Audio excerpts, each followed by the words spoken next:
The king who cut off his own testicles in public. Charles II's savage revenge. Welcome to the darker side of history. The smell hits you first. Copper and sweat. Stale air thickened with wax smoke and the sharp tang of urine. You step inside the grand chamber, but it feels nothing like royalty. The torches gutter against stone walls hung with once majestic tapestries, now rotted at their edges and darkened with mildew. Beneath the high, groaning beams, a semicircle of men stand in stunned silence. Nobles, lords, bishops, draped in crimson and gold, clutching handkerchiefs to trembling lips. Their eyes are not on you, their eyes are on the king. If this kind of raw, historical storytelling moves you, go ahead and like the video and subscribe.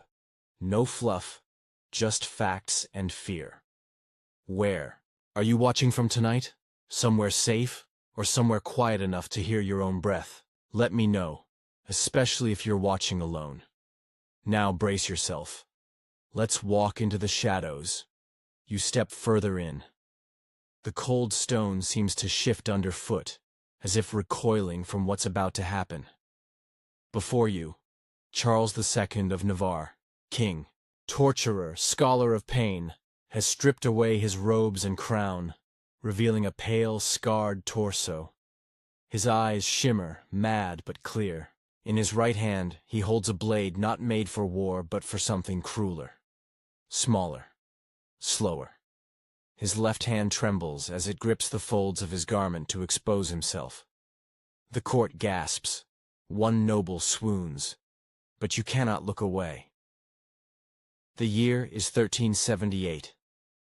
France is fractured by war, greed, and fear. Charles, long known as Charles the Bad, has been imprisoned, released, re-imprisoned. His alliances shift like smoke in a dying room. He's no stranger to betrayal. His wife died in agony. His lands were seized. His enemies smiled with stained teeth while drawing blades behind silken cloaks. And now, here he stands, whispering words no one dares repeat. You don't hear the speech. You hear the sound of steel scraping bone. He kneels. Not in surrender, but in some perverse liturgy. The chamber stills. One bishop clutches his crucifix so hard it snaps. Blood drips. Charles mutters in Latin, invoking not saints, but the names of ancient gods outlawed by the church. A few phrases scholars would later uncover. In fire was I born, in silence shall I reign. And then, it happens. His face contorts not with pain, but ecstasy. He cuts. You hear it. You hear it before you fully understand it. That wet, fibrous tearing, like bark peeled from a living tree. A sound that doesn't belong in a palace but in a butcher's cellar. The blade slips. His scream never comes. Just a long, guttural exhale. The sound of something leaving, not just blood but intention. He falls backward. His blood fans across the polished stone. The nobles panic. Some flee, some freeze. One lord drops to his knees, sobbing into his gloves. You remain. You watch as his attendants rush forward. Not to help, but to obey. A cloth-wrapped bundle is produced. Ash. Charcoal. Bandages. Charles doesn't flinch. He grips one servant's wrist, gurgling something through clenched teeth. The words are debated centuries later. Now they will know. Or maybe, now I have become law. The scene becomes myth almost as it unfolds. Chroniclers argue over what exactly he removed. Some say both testicles. Some say only one. A few claim he merely mutilated himself enough to make a point, one that would echo far louder than any sword. What's certain is this: the event fractured the court. Half swore loyalty and terror. Half plotted to disappear. And you? You can still hear the sound of that blade in your ears. It lingers like a fever dream. A mainstream historical fact confirms that Charles II of Navarre was notorious for cruelty. and that he suffered a humiliating downfall involving captivity and eventual death by misadventure with heated bandages. Possibly deliberate self-harm or assassination masked as illness. But one fringe tale, buried in a single 15th-century Iberian manuscript, describes a ritual punishment of the self conducted before an audience of court officials. The text is vague, possibly allegorical, yet details match oddly well. The specific year, the chamber layout, the reaction of nobles, and a Latin phrase scrawled in the margins. Illerex se in igni purgavit. The king purified himself in fire. Historians still debate whether Charles's act was performance, madness, or both. Some argue it never happened, a fabrication of terrified scribes seeking to explain their ruler's final spiral into violence. Others suggest the act was real and witnessed. You see, Navarre was not a kingdom of peace. It was stitched together by lies, coercion, and calculated bloodletting. Charles didn't rule by love. He ruled by horror, and on that night, horror became gospel. A physician, too young to understand what he was seeing, later described the wound. Like a broken mouth, he wrote, one that will never speak, but always bleed. Your knees ache. You realize you've been standing still too long. Your breath fogs the chilled air. You try to look away, but Charles is smiling. That's what stays with you, not the act, not the gore, the smile. A man who has removed his own manhood, yet looks more king than ever before. In the silence that follows, you hear the crackle of the torch flames. Then the clapping begins. Just one noble. Slow. Steady. His eyes wide, terrified, but clapping all the same, and then another, then another. It becomes an ovation of obedience, not respect, not admiration, survival. And Charles II, slumped in his own blood, nods once, just once, as if to say, now finally you understand, you hear. The leather snap before the pain. A boy, no older than 6, curled on marble floor. His tunic torn, back striped red. The king watches from the high seat. Not Charles II yet, just Charles the boy, eyes already sharp, already too still for his age. You crouch nearby, unnoticed, as the whip cracks again. The boy doesn't scream.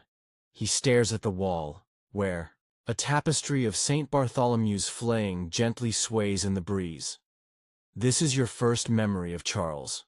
Not the myth, not the act. The child. His father, King Philip of Evreux, believes in obedience through fire. He orders floggings as lessons. For every wrong breath, there's a punishment. For every word out of turn, a day without food. You smell milk curdled in a silver bowl, untouched. The nursemaid trembles nearby, knowing that if the boy breaks, she breaks next. But Charles doesn't cry. He never cries. One courtier whispers a legend later, that on his 7th birthday, Charles took a sewing needle and drove it into his own thigh while keeping eye contact with his mother. When she screamed, he smiled. I wanted to know if the pain could move. She fainted. The court laughs at the tale, but only when Charles is out of earshot. You move with him now, year by year. Tutors come and go. Some vanish mid-sentence, others leave with scars. His education is broad: Latin, politics, poisons. One teacher, a Florentine alchemist, teaches him about bloodletting and divine geometry. Pain reveals truth. The man mutters before he's caught in an affair and exiled. Charles keeps his notebooks. The king dies when Charles is 21. His coronation is quiet, but not humble. The guests are fed spiced lamb, honeyed pears, and forced to kneel for 3 hours as Charles stares them down. You stand behind him, breathing in the thick incense. You hear the steel beneath the ceremony, a fact even the driest historian will tell you. Charles II of Navarre inherited a small, politically volatile kingdom between France and Spain. His reign began with calculated alliances and icy charm, but the boy never truly left the torture hall. At night, you walk the palace corridors and feel it. Beneath the polished civility, something rotten stirs. Servants go missing. Diplomats sleep with daggers beneath their pillows. A stable boy once dared to mimic the king's voice during a feast. 2 days later, he was found sewn inside the carcass of a stag.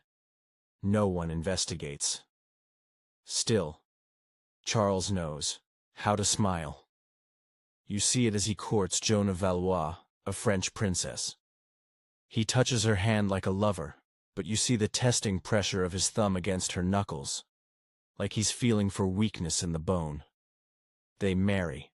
She glows with grace, and for a moment, the court believes she's softened him. But you know better. She's a mirror for him, a perfect one, and he hates what he sees. Their children come, but not joy. Charles paces, drinks, studies diagrams of the human nervous system drawn by a Syrian scholar burned at the stake. You remember one chilling entry in the king's private journal. If a man loses everything sacred, he gains the ability to reshape the sacred itself. One fringe account from a dismissed royal cook claims that Charles once practiced partial vivisections on livestock, keeping sheep alive after removing organs, watching how long they lasted in silence. He said it taught him about kingship, about what can be removed before collapse. Was it myth or a parable? No one knows. The records are lost, but what remains are whispers, and those never die. You walk the chambers as Charles begins to plot. Navarre is not enough. His gaze shifts northward. France is sick with plague and paranoia. He sees opportunity in chaos. You watch him seduce nobles with feasts, only to blackmail them later with letters forged in his own hand. One scholar would later write, Charles II had the gift of mimicry, not of voice, but of soul. He could become what his victims feared most. You saw it. You felt it. But as he ascends, the pain does not subside.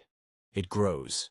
You see him retreat to his private sanctum, where the walls are etched with cryptic phrases, some in dead tongues. He prays not to God, but to something older. He speaks of spirits in the blood, of memories housed in bone marrow.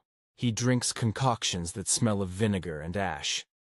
The body begins to betray him. Ulcers, insomnia, tremors. He lashes out, less in rage than calculation. A physician finds bruises shaped like symbols on his inner arms. When asked, Charles replies, "The body must carry the kingdom's burden."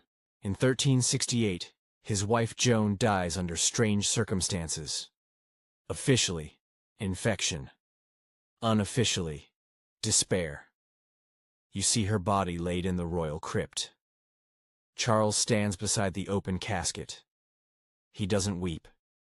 Instead, he drops a folded parchment into her hands. You lean in. The note reads, "I forgive what you dreamt." Historians still dispute what truly fractured Charles's soul. Was it his father's cruelty, his political isolation, or the loss of Joan? Some say her death marked the turning point. Others argue he was never whole to begin with. But you, standing in the shadow of that silent tomb, already know. Something in him cracked wide open. Not like a man breaking, more like a door to something he couldn't close again. And from that moment forward, every word he spoke, every treaty he signed, every ally he made, was a stepping stone to an act the world would never forget. You stand behind him now, closer than breath, as the chamber darkens around the edges of the torchlight. Charles sits perfectly still. His wrists rest on the arms of a chair carved with twisted vines and angel wings with their eyes gouged out. Before him, a map. Not just a map of borders, but one of betrayals, veins of vengeance inked in red. He stares at it like it's a confession. The eye. Room smells of tallow, dried lavender, and something fainter. Iron, perhaps. He hasn't spoken in hours. Not since the letter arrived. It was sealed in black wax. A French seal. Inside, only one phrase. The king laughs at your crown. The letter is unsigned, but Charles knows. King Charles IV of France, his cousin. A man who pretends peace while feeding poison under the table. A man who took his father's lands, his allies, and now dares to mock him. You feel the shift. A single muscle twitches in Charles's jaw. Then he breathes in, slow, and begins to plan something no king has ever dared. This is when you realize it isn't madness. It's performance. The rumors begin quietly at first. Whispers through taverns, monasteries, merchant routes. Charles of Navarre has lost his mind. He speaks to ghosts. He walks barefoot through snow at midnight. He lets them spread. He feeds them. A bizarre but corroborated event occurs in Pamplona.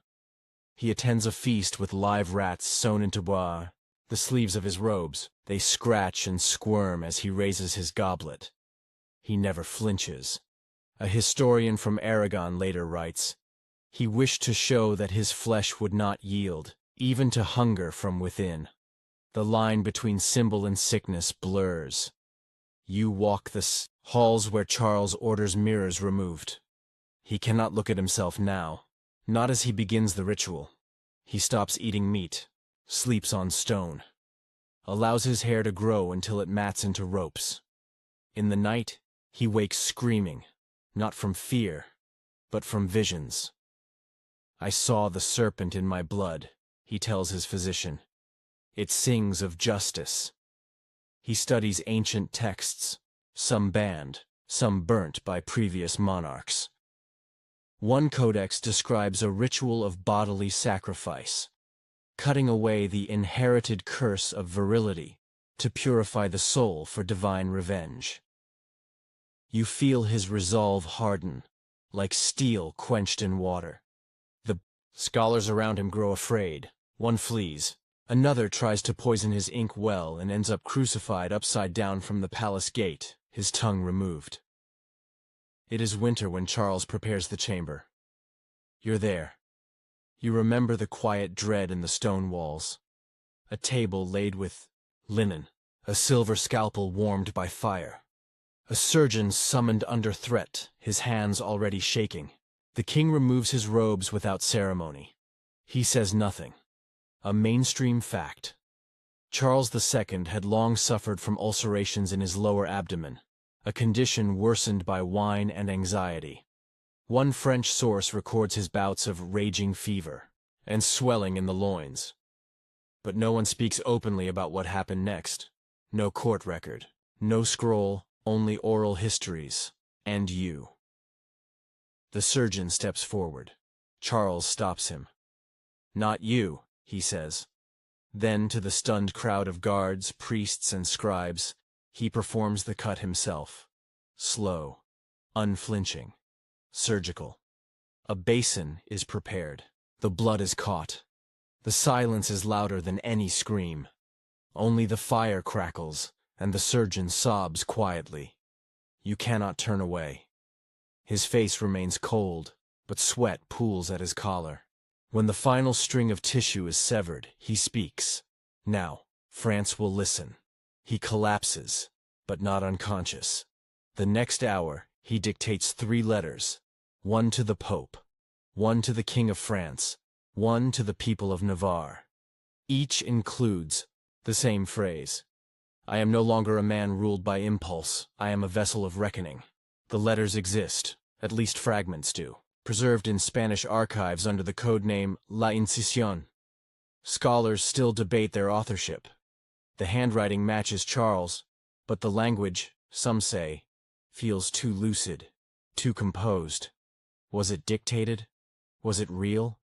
A fringe theory proposes that the act was faked, that the blood came from an animal, that Charles used sleight of hand, that the real violence was spiritual, not physical. Yet the same historian notes how, after that day, Charles's gait changed.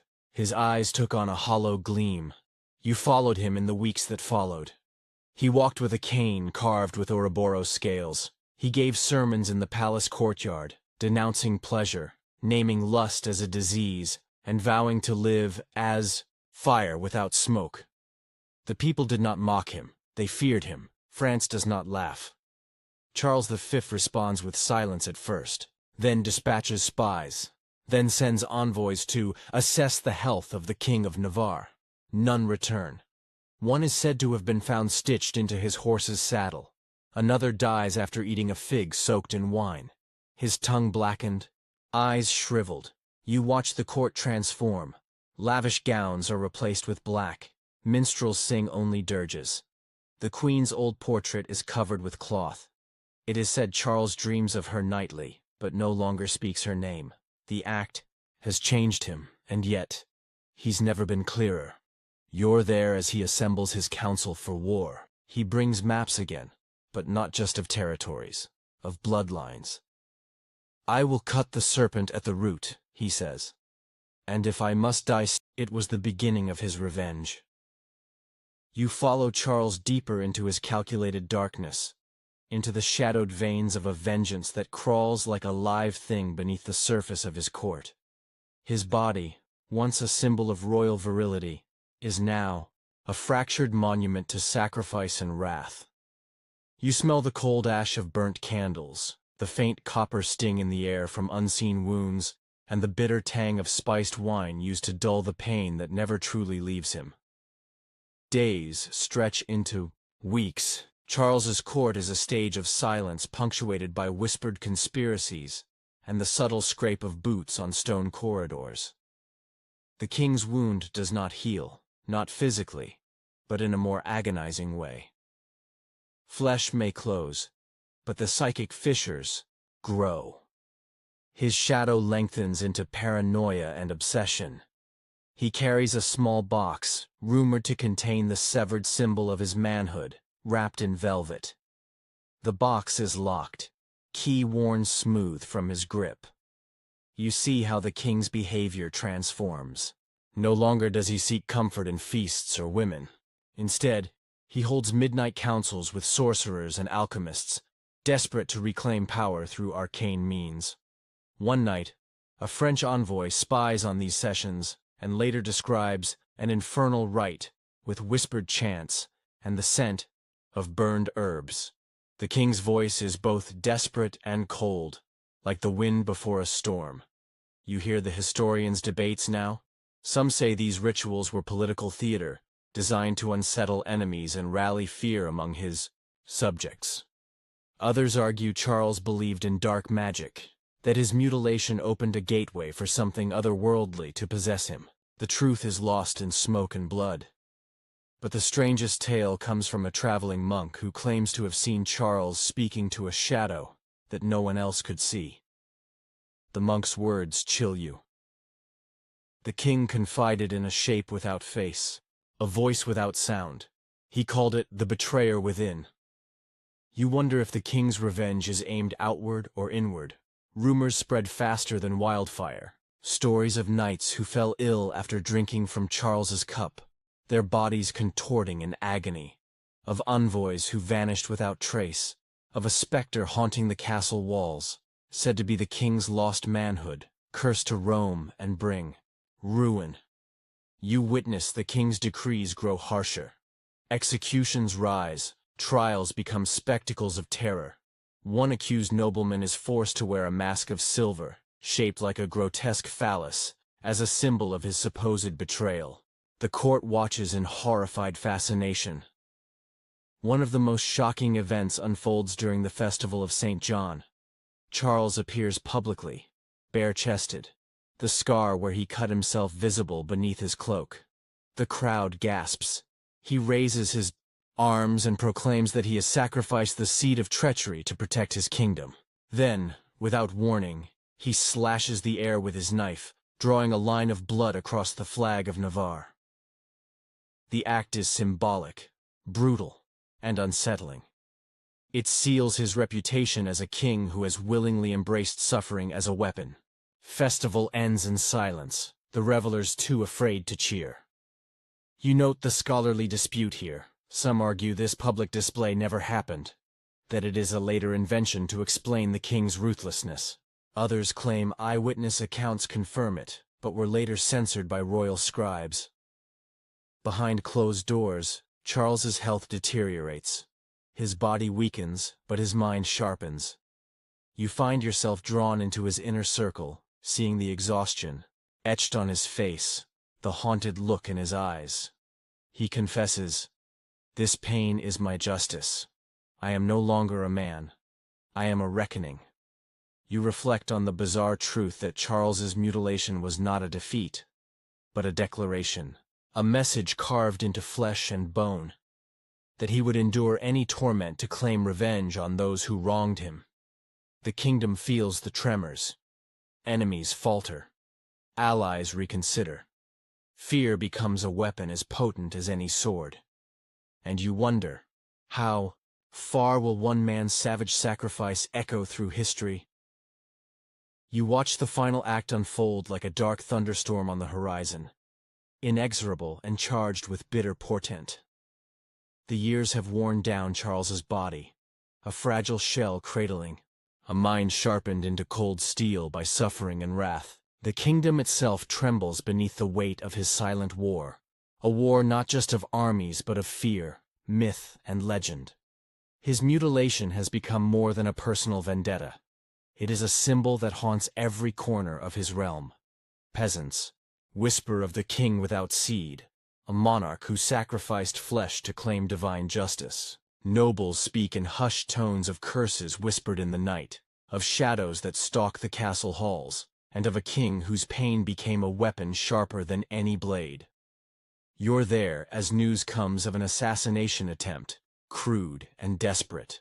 The assassin is caught with a dagger stained in a scent that recalls Charles's own ritual, herbs burned in a cryptic fire. They say the would-be killer screamed, "He's no longer a man, a demon walks in his place," before being dragged away, shrieking into the darkness. In the court, you witness how Charles has transformed from a ruler into a myth. His presence commands awe and terror. His speeches are riddled with cryptic references to sacrifice and rebirth. One declaration chills you. "The king is broken to break his enemies." The phrase circulates through Europe, inspiring both fear and fascination. A mainstream fact you keep in mind. Charles II of Navarre died in 1387, his reign marked by relentless conflict with France and internal strife. Yet the details of his mutilation remain shrouded in mystery. Historians still debate whether he actually performed the act, or if it was exaggerated by enemies to diminish him. The most bizarre tidbit emerges from a manuscript uncovered centuries later, describing a spectral procession led by a faceless king. The text claims the spirit of Charles's lost manhood appeared as a phantom, avenging the betrayed king in dreams and nightmares alike. This account is dismissed by many, yet it persists in local folklore, whispered in villages near the Pyrenees. You sense the weight of this legend and how it shapes the memory of violence. The act of self-mutilation, whether literal or symbolic, casts a long shadow over history, a brutal reminder of the price of revenge and the fragility of power. The last days of Charles are marked by silence and withdrawal. You find him alone, in a small chamber, the box with his severed token placed carefully on the table. His eyes, once burning with fury, now reflect a tired acceptance. He whispers, "In pain, I found my purpose. In loss, my strength." His death is quiet, almost unnoticed, but the legacy roars on. The kingdom he left behind is fractured, haunted by the memory of a king who chose suffering as a weapon. You feel the echoes of his story in every shadow, every whispered rumor, every trembling heart. Historians will forever debate. Was Charles II's mutilation an act of madness, a political gambit, or a desperate bid for power cloaked in mysticism? You understand that some truths are too raw, too painful to be neatly explained. They live in the spaces between fact and legend, in the silent screams of history. As you step away from the throne room, the torchlight flickers